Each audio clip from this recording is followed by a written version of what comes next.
Hello everyone, welcome to Mr. Tree's lesson. How are you today? I am doing well, thank you.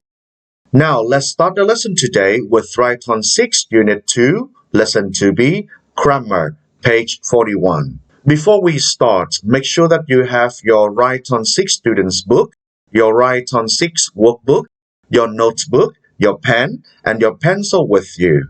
Now, are you ready? Let's start. In the previous lesson, you learned about present simple tense, affirmative form. Ở bài trước thì chúng ta đã học thì hiện tại đơn ở dạng khẳng định. We learned how to add s or es after the verbs when they go with the subject he, she, or it. We call them the third person singular. Chúng ta cũng học cách thêm s hoặc es vào sau động từ khi chúng đi cùng với chủ từ là ngôi thứ ba số ít như là he, she, it. And we learned how to pronounce s or es with three ways: s, z, and is. Now, I'd like you to have a look at some sentences here.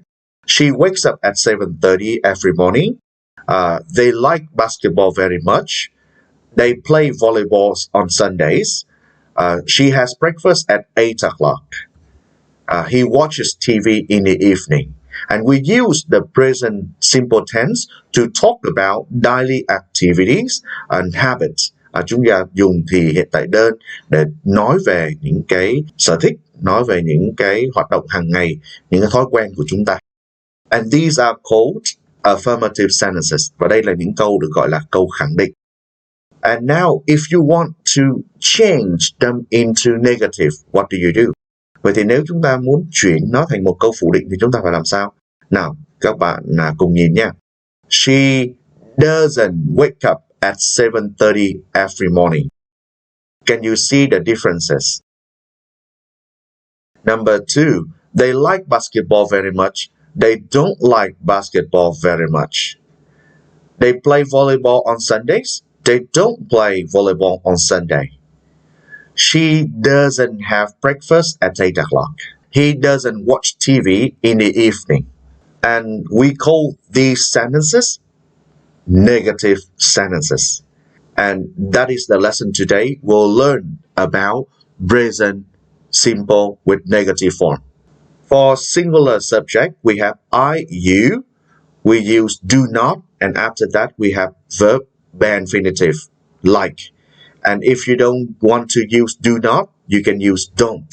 For the third person singular, we use does not. If you don't want to use does not, we use doesn't. And after does not or after doesn't, we use the bare infinitive form. Vậy đối với chủ từ là ngôi thứ nhất số ít là I, you, hoặc là chủ từ là số nhiều như là we, you, they, thì chúng ta có cùng một dạng thức, đó là chúng ta dùng do not, sau đó cộng một động từ nguyên mẫu. Nếu chúng ta không muốn dùng do not, chúng ta dùng don't, đây là dạng tĩnh lược, don't. After don't, we use bare infinitive, là dùng động từ nguyên mẫu, không to. Đối với chủ từ là ngôi thứ ba số ít như là he, she, it thì theo sau bởi trợ động từ does not, và sau đó là động từ nguyên mẫu. Nếu chúng ta không muốn dùng does not thì chúng ta sẽ dùng doesn't. Nào các bạn đọc theo thầy nào. Don't, doesn't. Right. Now, I'd like you to listen to the sentence here. I don't like maths. He doesn't like history. I don't like maths. He doesn't like history. And look at the pictures you see. Right. Tôi không thích toán học. Anh ấy thì không thích môn lịch sử. Now, I'd like you to see more sentences and more rules. As we discussed, subject I, you, we use don't and the verb. Subject he, she, it, we use doesn't and a verb. We, you, they, we use don't and after that a verb. We use present simple tense to talk about habits, routines, and permanent states. Chúng ta dùng thì hiện tại đơn để nói về những cái thói quen, những cái hoạt động hàng ngày hoặc là những cái trạng thái ở hiện tại. Now, look at the boy. He says, I don't walk home. I catch the bus. I don't walk home, I catch the bus. Tôi không đi bộ về nhà đâu, tôi đón xe buýt. I don't, you don't, we don't, right? Number 2, look at them. This is the conversation.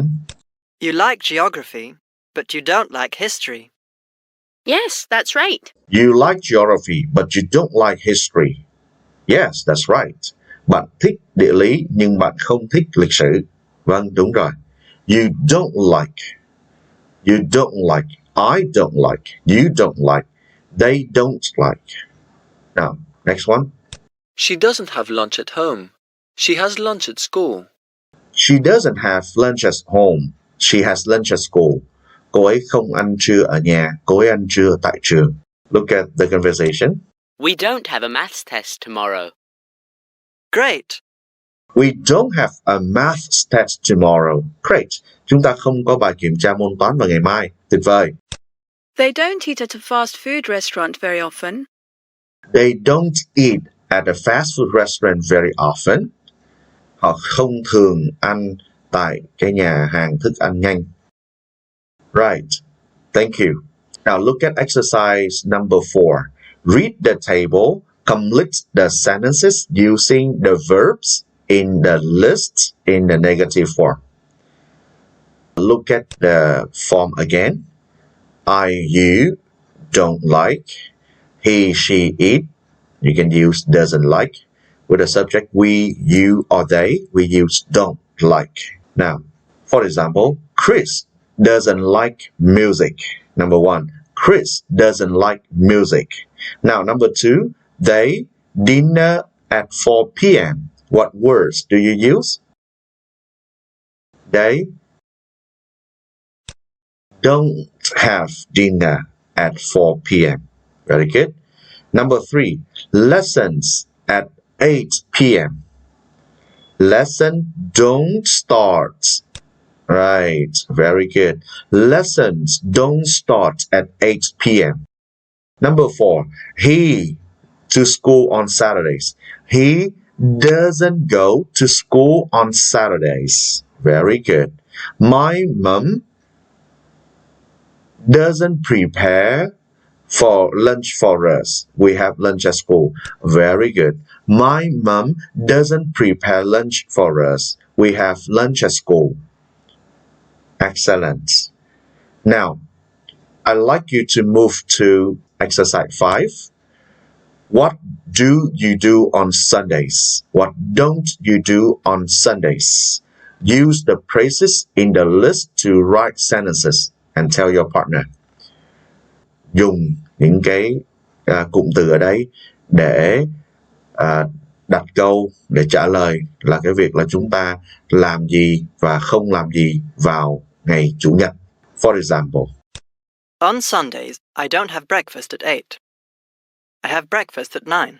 on Sundays, I don't have breakfast at 8. I have breakfast at 9. Vào các ngày Chủ nhật thì tôi không ăn sáng vào lúc 8 giờ, tôi ăn sáng lúc 9 giờ. Now, how about number 1 here? Have lunch with my family at 12. Listen. On Sundays, I don't have lunch with my family at 12. I have lunch at 1 p.m.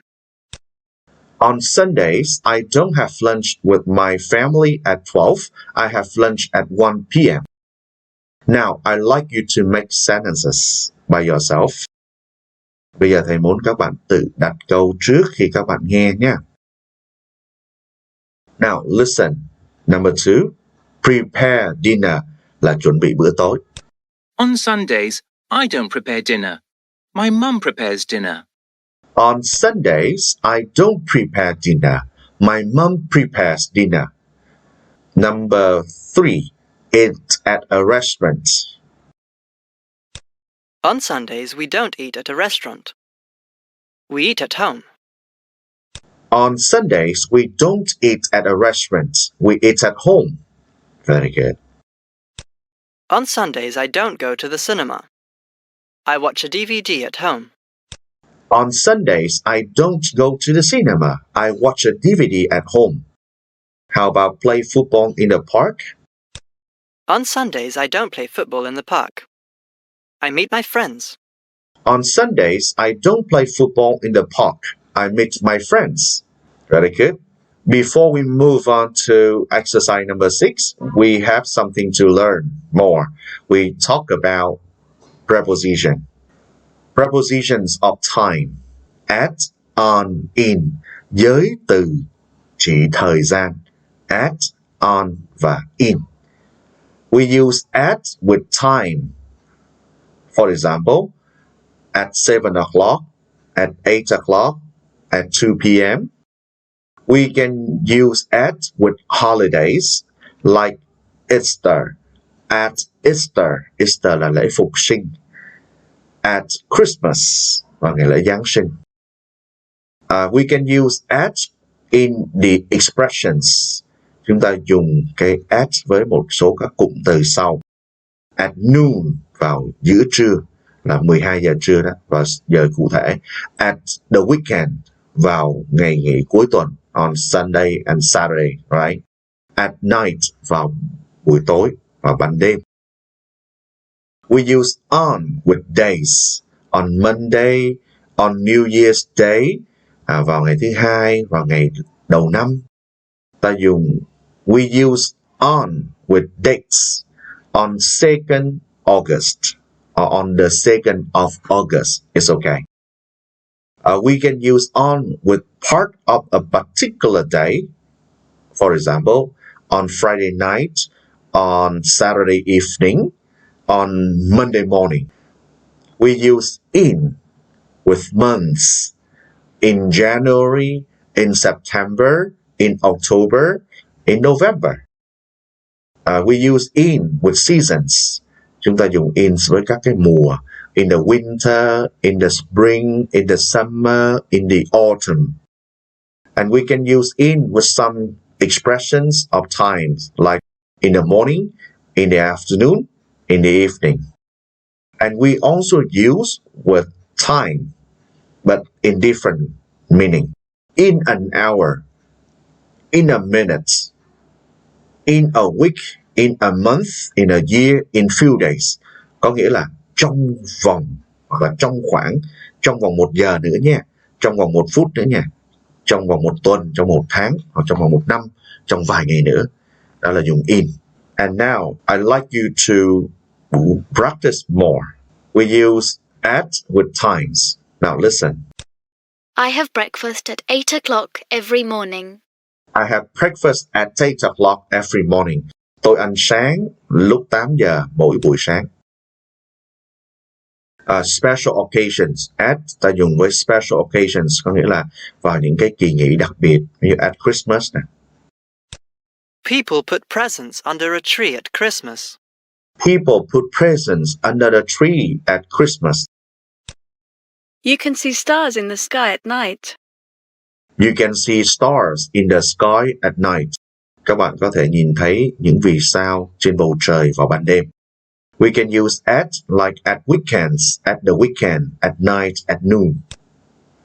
We use on with days, for example, on Monday, on Saturday. I usually ride my bike on Saturday. I usually ride my bike on Saturday. Tôi thường đạp xe đạp vào thứ Bảy. On with dates, ngày tháng. My birthday is on the 10th of September. My birthday is on the 10th of September. In months, vào tháng nè. There are a lot of flowers in May. There are a lot of flowers in May. Vào tháng 5 thì có rất nhiều hoa. We use in with seasons. I go to the beach in summer. I go to the beach in summer. We can go to the cinema in the afternoon. We can go to the cinema in the afternoon. Chúng ta có thể đi xem chiếu phim vào buổi chiều. They are some examples of prepositions of time. Đó là những cái ví dụ chúng ta dùng giới từ chỉ thời gian. Now, I'd like you to do exercise 6. Fill in the gaps with at, on, and in. Look at number 1. He doesn't get up 8. Đây là giờ cụ thể nè. So we use at. Very good. Morning. The morning. This is the period of the day. Đây là một một buổi trong một ngày. So we use in. He doesn't get up at 8 in the morning. Number 2. I haven't got a music lesson Thursdays. Thursday, đây là ngày, các ngày thứ năm. So we use on Thursdays. Very good. Number 3. We can meet the afternoon. The afternoon is a period of the day. So we use in the afternoon. Very good. And number 4. We don't visit our grandparents sáng của ngày Chủ nhật. Vậy thì ta có cái ngày cụ thể là ngày Chủ nhật. Do vậy ta dùng on Sunday mornings. Right. Now, number 5. The children finished lessons 3 p.m. Đây ta có giờ cụ thể, cho nên ta dùng at. Right. Very good. Very good. Now, I'd like you to play a game to review the lessons today. Complete the sentences with the prepositions they give us. My birthday is on. Right. Very good. Holiday starts in a week. We always struggle to Chris at Christmas. We have a break at noon. The train arrives in 1 hour. I have an English class on Tuesdays. We usually have dinner at 9 in the evening. I play with my brother at the weekend. Excellent. Schools in Portugal begin in September. Be quiet, the lesson starts in a minute. Right. All of us win. It's a draw. Hòa nhau nha. Alright, we have just finished our lesson today with present simple negative form. We know how to make negative statements with don't and doesn't. We use don't with the subject I, you, we, they. We use doesn't with the subject he, she, it. And after do not or don't, after does not or doesn't, we use the bare infinitive. We also learned preposition of time like at, on, in.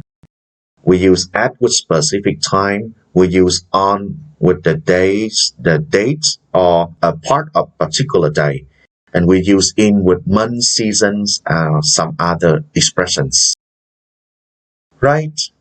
That's the end of the lesson today. And remember to do exercise in your workbook, page 23. And in your free time, remember to visit our website edu.com.vn to do more exercise. Thank you and goodbye.